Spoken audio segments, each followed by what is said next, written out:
মুসলমান বাবাজি ভাই, বান্দা যদি মুনাফিক হয়, বান্দা যদি কাফির হয়, বান্দাকে যখন প্রশ্ন করা হবে মান রব্বুক, তোমার রব কি, বান্দা বলবে হা হা লা আদরি, কিছুই জানি না।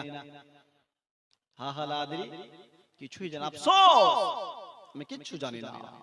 ফেরেশতারা ডেকে বলবেন তুমি কিছুই জানো না, আমরা তো অনেক কিছু জানি। জানেন না? ফেরেশতারা বলবেন আমরা অনেক কিছু জানি।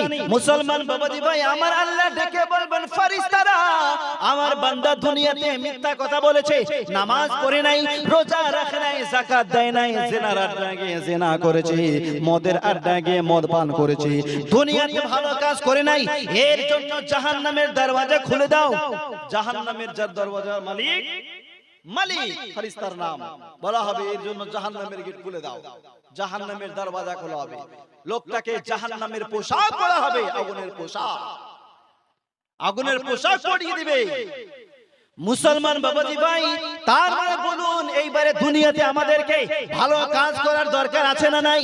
আমরা শুধু এর পিছনে লাগলাম, ওর পিছনে লাগলাম, দুনিয়াতে আমরা ভালো কাজ করলাম না, দুনিয়াতে আমরা নেক কাজ করলাম না, কাল হাসরের ময়দানে আমরা আল্লাহর কাছে কি জবাব দিব?